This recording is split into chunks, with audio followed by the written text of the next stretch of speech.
Hey guys, welcome on Dream Classes. मैं आप सभी का ड्रीम क्लासेस में स्वागत करती हूँ। इससे पहले हम आनुवंशिकी के चैप्टर्स के पार्ट 2 कर चुके हैं। अगर आपने चैप्टर्स के पार्ट 2 नहीं देखे हैं तो पहले आप उन्हें देखिएगा, देन ये टॉपिक स्टार्ट कीजिएगा। तो हमारा जो टॉपिक चल रहा था उसका नेक्स्ट टॉपिक है मेंडल की सफलता के रीजंस क्या थे। यानी कि अगर हम बात करें कि सारे साइंटिस्ट जिन्होंने भी मटर के ऊपर या फिर अलग अलग पादपों पे, एनिमल्स पे वंशागति के बारे में अध्ययन करना चाहा लेकिन वो सफल नहीं हो पाए, मेंडल ने ऐसे क्या पॉइंट्स क्रिएट किए जिनके कारण उन्हें सफलता मिली। तो आज के टॉपिक में हम पढ़ने वाले हैं मेंडल की सफलता के कारण। तो मेंडल की सफलता का फर्स्ट रीजन था कि मेंडल ने एक समय में एक ही प्रकार की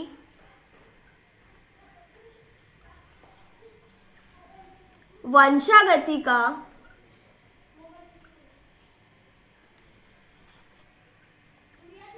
अध्ययन किया।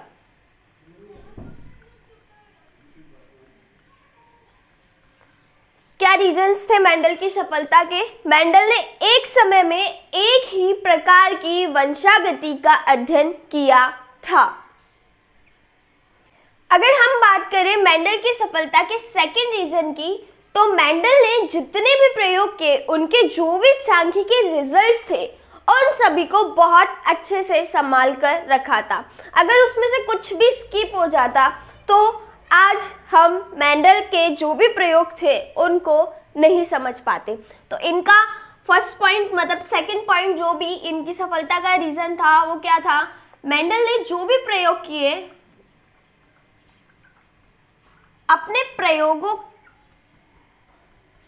की सांख्यिकी रिपोर्ट, कैसी रिपोर्ट? सांख्यिकी रिपोर्ट को संभाल कर रखा था।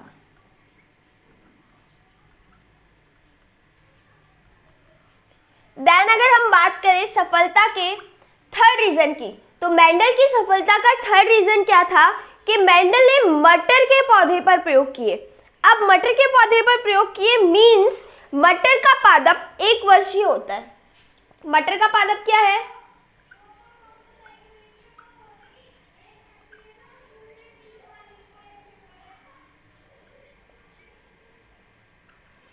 मीन्स आप 4 से 5 साल में, 10 साल में बहुत सारे कैरेक्टर्स के बारे में, एक से ज्यादा पीढ़ी के बारे में अध्ययन कर सकते हैं।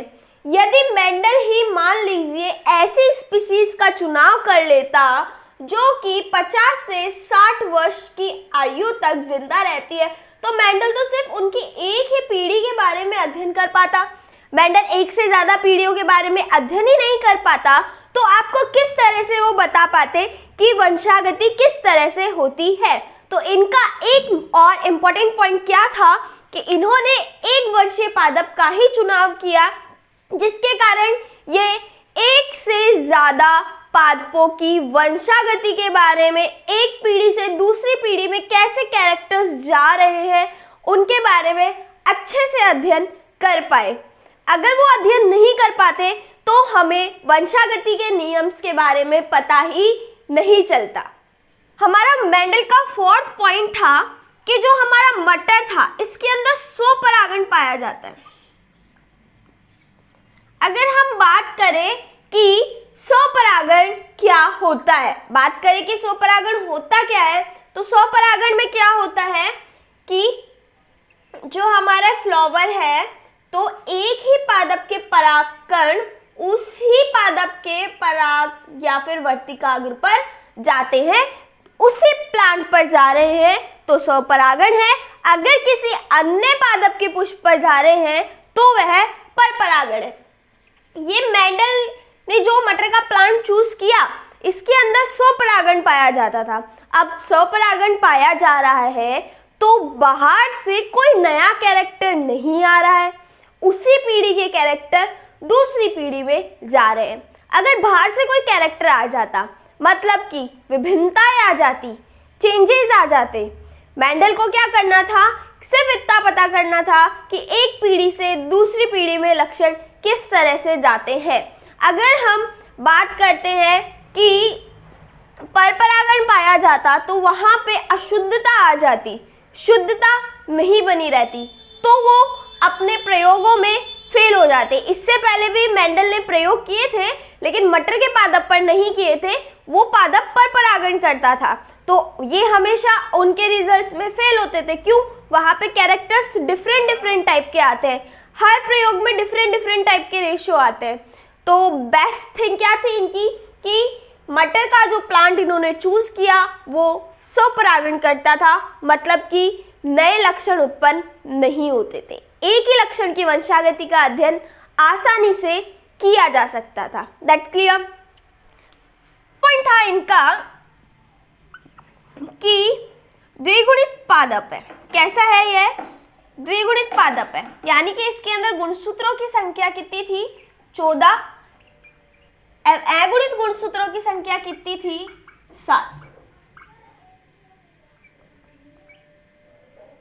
ये हमारा था मेंडल की सफलता के क्या क्या रीजन से। अगर हम बात करें, वापस इसे रिकीप करें जल्दी से, तो फर्स्ट पॉइंट है हमारा, मेंडल ने एक समय में एक ही प्रकार की वंशागति का अध्ययन किया। सेकंड पॉइंट है, मेंडल ने अपने प्रयोगों की जो भी सांख्यिकी रिपोर्ट्स थी उसको संभाल कर रखा। थर्ड पॉइंट है हमारा, मटर का पादप एक वर्षीय है, मतलब कि आप एक समय में ही आसानी से एक से अधिक पीढ़ियों का आसानी से अध्ययन कर सकते हैं, सरलता से अध्ययन कर सकते हैं। देन मटर के पादप में स्वपरागण पाया जाता है, जिससे कि लक्षणों की शुद्धता बनी रहती है। फिफ्थ पॉइंट, हमारा जो मटर का प्लांट था वह कैसा था? द्विगुणित, और उसके अंदर गुणसूत्रों की संख्या कितनी थी? 14।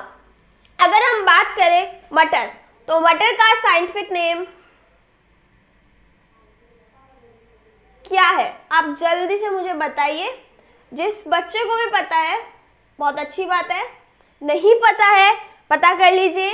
मटर का साइंटिफिक नेम है पाइसम स्टाइवम। अगर हम बात करें मटर की, तो हम बात करें मीठी मटर की, ठीक है? तो इसका साइंटिफिक नेम क्या था? मटर। कौन से मटर पे मेंडल ने प्रयोग की है? पाइसम स्टाइवम पे। बहुत सारी जाति प्रजाति पाई जाती है, उनमें से भी मेंडल ने किस पर प्रयोग किया? पाइसम स्टाइवम पे। That's clear? Hey guys, welcome on Dream Classes. मैं रुचि जैन आप सभी का ड्रीम क्लासेस के इस चैनल पे स्वागत करती हूँ। आज से हम स्टार्ट करने वाले हैं मेंडल के सिद्धांतों में जो भी मेंडल ने टर्मिनोलॉजी यूज की है, शब्दावली यूज की है, एक एक शब्दावली को हम one by one with definition with examples हम करने वाले हैं। तो जो फर्स्ट हमारी शब्दावली है उसका नाम है संकर हाइब्रिड। जैसा कि आप बहुत बार सुनते हो संकरण के बारे में, जो कि एक विधि का नाम है। तो आज हम अपने उसी टॉपिक को क्लियर करने वाले हैं। तो देखते हैं, जब नर एवं मादा के मध्य क्या करवाया जाता है? निषेचन करवाया जाता है। जब नर या मादा के मध्य, यानी नर एवं मादा के मध्य निषेचन करवाया जाता है, तो निषेचन के कारण एक संतति उत्पन्न होती है, या बोले संतान उत्पन्न होती है। क्लियर? ये जो संतति या संतान उत्पन्न हुई है, इसे हम संकर बोलते हैं, हाइब्रिड बोलते हैं। इस विधि को हम संकरण कहते हैं। वापस समझाती हूं, जब नर या मादा के मध्य निषेचन करवाया जाता है तो संतति या संतान उत्पन्न होती है, इसे हम संकर कहते हैं। इस विधि को हम संकरण कहते हैं। पूरी टर्मिनोलॉजी मैं आपको लिखकर दिखाती हूं। जब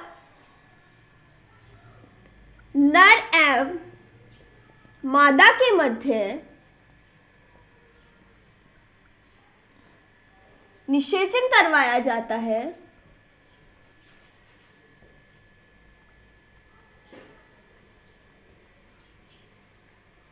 तो उत्पन्न हुई संतानों को संकर कहा जाता है तथा यह विधि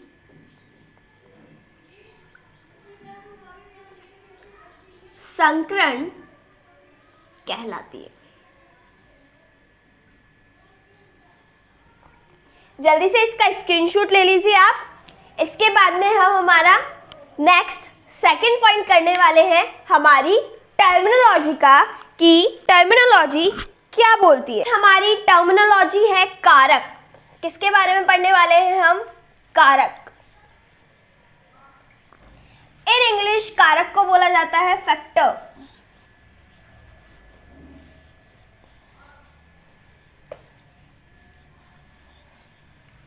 हम लोग पढ़ने वाले हैं सेकंड पॉइंट हमारा कारक फैक्टर। पहले मेन पॉइंट मैं आपको बता देती हूं, ये कारक नाम दिया है मेंडल ने, और अगर इसी कारक को जीन नाम दिया है, जीन सुना है ना आप सबने, तो इसी कारक को जीन नाम दिया है किसने? जॉनसन ने। That's clear. अगर हम बात करें कि कारक क्या होता है, तो मेंडल ने क्या बोला कि एक पीढ़ी से दूसरी पीढ़ी में जो लक्षण जा रहे हैं उन्हें कारक बोला। मेंडल ने क्या बोला? एक पीढ़ी से जो दूसरी पीढ़ी में जो लक्षण जा रहे हैं उन्हें उन्होंने कारक बोला। जैसा कि हम सबको पता है, एक पीढ़ी से दूसरी पीढ़ी में क्या जाते हैं? हमारे जीन जाते हैं। इसीलिए ही कारक को जॉनसन ने जीन बोला। That clear. ये वाली बात आप सबको क्लियर हो गई होगी कि कैसा था। अब हम इसकी बिल्कुल टर्मिनोलॉजी पढ़ते हैं। मेंडल के अनुसार प्रत्येक लक्षण को निर्धारित करने के लिए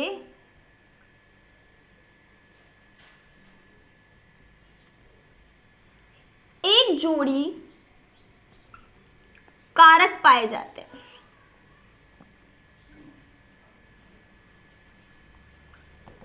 दैट्स क्लियर। किसी को भी कोई प्रॉब्लम हो तो आप लोग डाउट पूछ सकते हैं। मेंडल के अनुसार जो भी हमारे कैरेक्टर्स हैं, अगर हम उनको निर्धारित कर रहे हैं तो जोड़ी में हमारे कारक पाए जाते हैं। एंड आज हम बहुत मॉडिफाई हो चुके हैं। हमें पता है मेंडल ने जिन्हें कारक बोला था उन्हें हम जीन बोलते हैं। That's clear. इसका स्क्रीनशॉट ले लीजिए आप। चलिए, अब हमारा थर्ड पॉइंट है एलिल या एलिलोमॉर्फ। किसकी बात कर रहे हैं हम? एलिल क्या होते हैं? एलिल को हम एलिलोमॉर्फ भी बोलते हैं। थर्ड पॉइंट है हमारा एलिल। एलिल क्या होता है?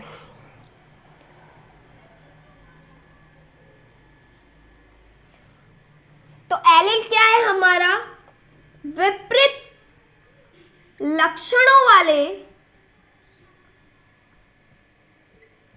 युग्म को एलिल कहते हैं।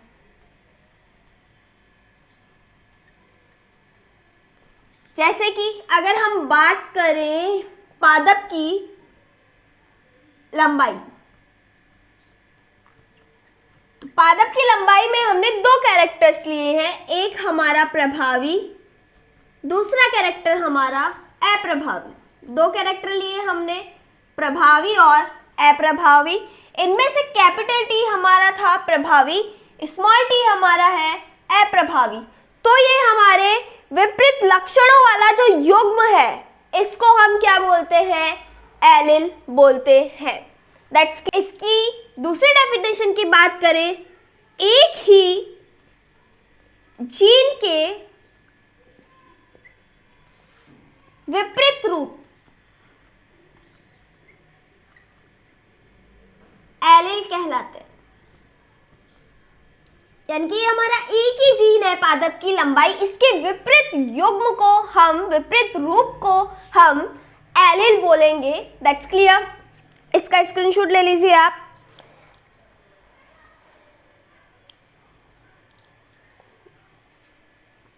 अब हम हमारे नेक्स्ट टॉपिक की बात करें तो एलील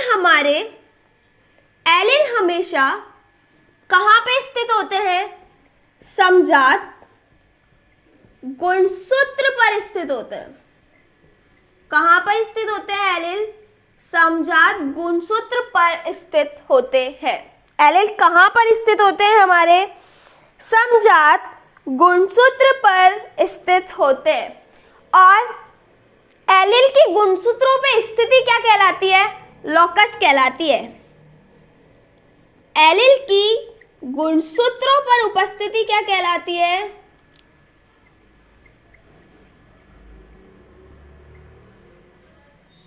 लॉकस कहलाती है।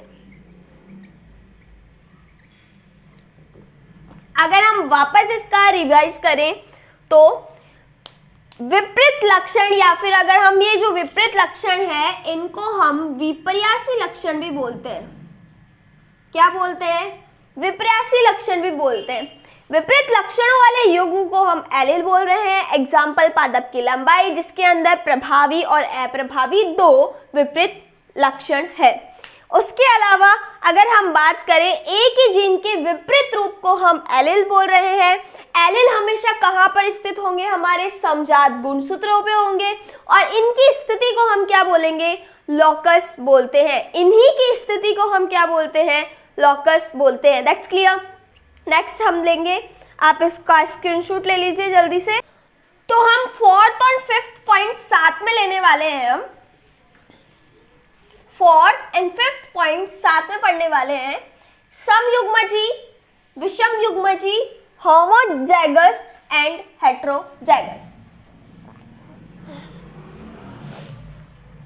Fourth point and fifth point बात कर रहे हैं हम समयुग्मजी की और विषमयुग्मजी की।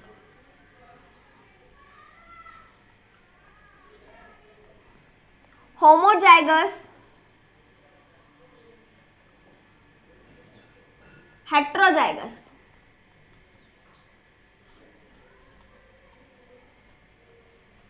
अगर हम बात करें जो हमने अभी अभी एलील पढ़ा है, अगर वो एलील समान है तो वह समयुग्मजी है। अगर एलील भिन्न भिन्न है या फिर अलग अलग है तो वह हमारे विषमयुग्मजी कहलाते हैं। इनकी अगर हम करेक्ट डेफिनेशन की बात करें, डेफिनेशन क्या होगी? एक जैसी समान एलील या फिर समान लक्षण वाली एलील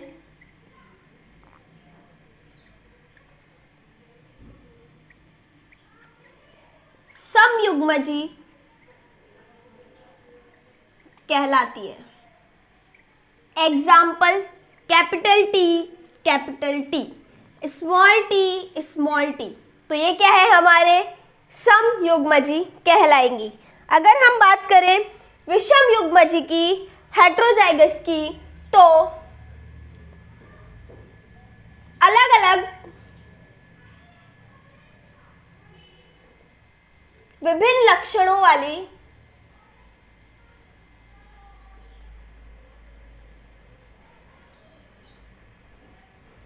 एलील्स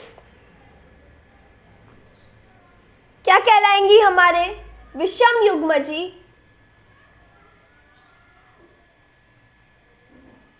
कहलाती है। जैसे कि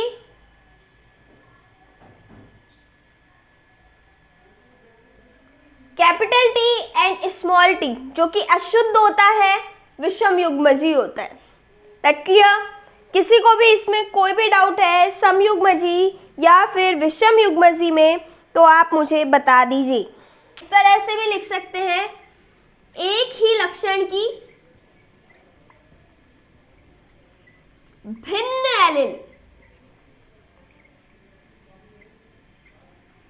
विषम युग्मजी कहलाती है।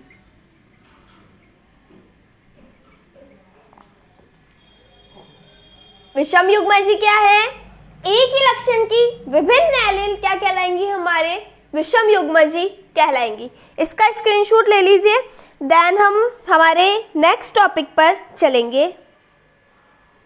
अब हम पढ़ने वाले हैं हमारा 6 पॉइंट अर्ध युग्मजी। 6 पॉइंट क्या है हमारा? अर्ध युग्मजी।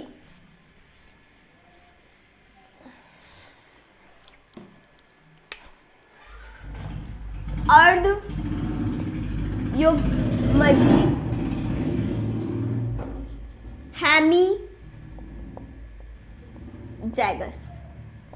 इसमें क्या होता है? एक लक्षण की एक ही एलील होगी। इसमें क्या होगा?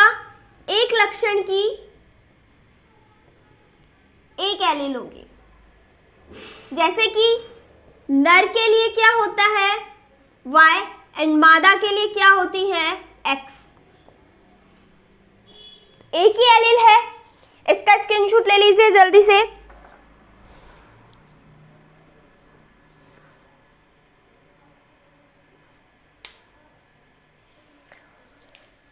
हमारे 7th एंड 8th टॉपिक हम करने वाले हैं जीन प्ररूप एवं लक्षण प्ररूप। 7 एंड 8 पॉइंट जो हमारा है साथ ही में पढ़ेंगे हम। 7 और 8 पॉइंट पहले हम पढ़ेंगे लक्षण प्ररूप, फिर हम पढ़ेंगे जीन प्ररूप। लक्षण प्ररूप को हम बोलते हैं फिनोटाइप एंड जीन प्ररूप को हम बोलते हैं जीनोटाइप। लक्षण प्ररूप को हम क्या बोलते हैं? फिनोटाइप। और जीन प्ररूप को हम क्या बोलते हैं? जीनोटाइप। अब देखिए, अगर हम किसी के बारे में भी उसकी बाह्य आकृति को देखकर बता दें कि इसके लक्षण क्या है, इनके कैरेक्टर्स क्या है, इनके जीन क्या है, तो वो हमारा लक्षण प्ररूप होगा। लेकिन अगर हम उसकी आंतरिक संरचना जीन्स को देखकर बताएं कि उसमें क्या कैरेक्टर्स हैं, तो वह उसका जीन प्ररूप कहलाता है। That clear? अगर हम लक्षण प्ररूप की बात करें तो हम बाह्य संरचना देखेंगे, और हम जीन प्ररूप की बात करें तो हम उसकी जीनी संरचना देखेंगे। तो हम लक्षण प्ररूप के बारे में बोले तो किसी भी पादप की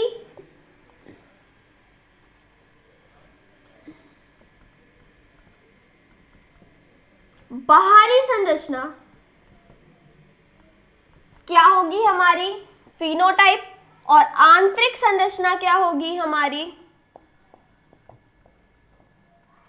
जीनोटाइप।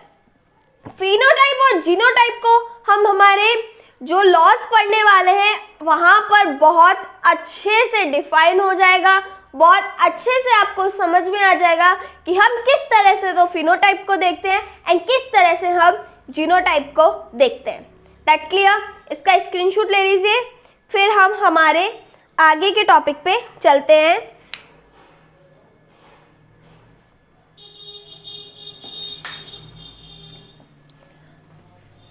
9 एंड 10 पॉइंट भी हम साथ में करने वाले हैं।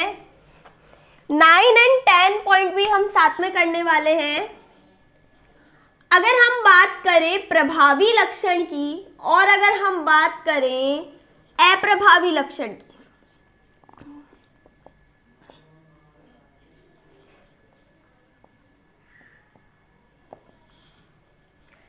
प्रभावी लक्षण क्या है? जो लक्षण F1 पीढ़ी में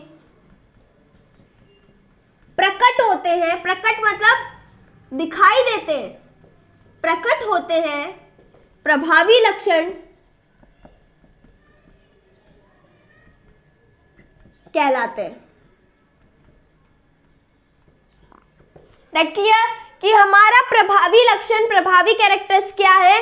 जो कैरेक्टर्स हमारी F1 जनरेशन में, F1 पीढ़ी में प्रकट हो रहे हैं वो तो हमारे होंगे प्रभावी कैरेक्टर्स। एंड जो लक्षण F1 पीढ़ी में प्रकट नहीं होते हैं, अप्रभावी लक्षण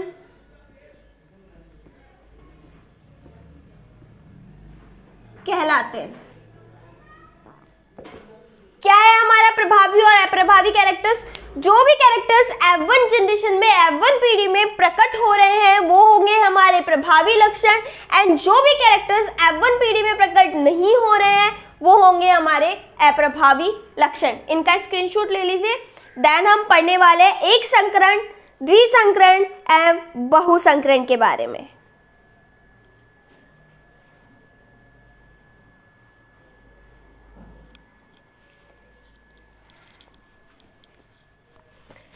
इलेवन, 12 एंड 13 पॉइंट है एक संकरण, द्विसंकरण एवं बहुसंकरण के बारे में।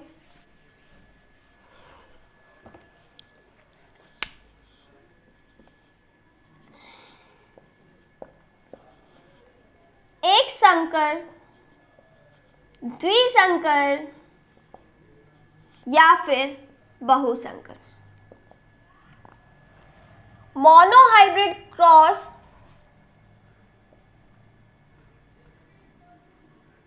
डाइहाइब्रिड क्रॉस,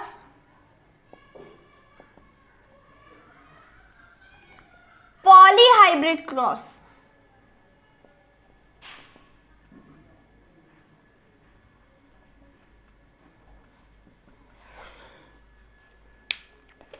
क्या होता है, यदि हम एक ही लक्षण की वंशागति का अध्ययन करते हैं तो वह एक संकर संकरण कहलाता है। एक संकर संकरण क्या है? यदि हम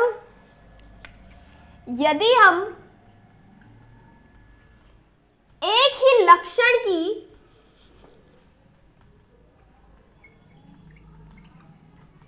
वंशागति का अध्ययन करते हैं तो इसे एक संकर संकरण कहते हैं। एक संकर संकरण, द्विसंकर संकरण, इनके बारे में हम फुल्ली डिटेल से पढ़ने वाले हैं। अभी हम सिर्फ और सिर्फ डेफिनेशन पढ़ रहे हैं। द्विसंकरण संकरण क्या है? यदि हम दो लक्षणों की वंशागति का एक साथ अध्ययन करते हैं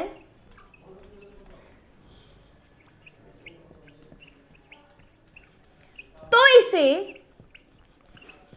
द्विसंकर संकरण कहते हैं। और हमारा बहुसंकर संकरण क्या होगा? यदि हम दो से अधिक प्रकार की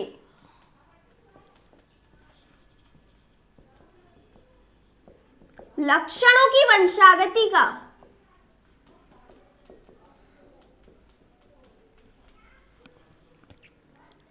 एक साथ अध्ययन करते हैं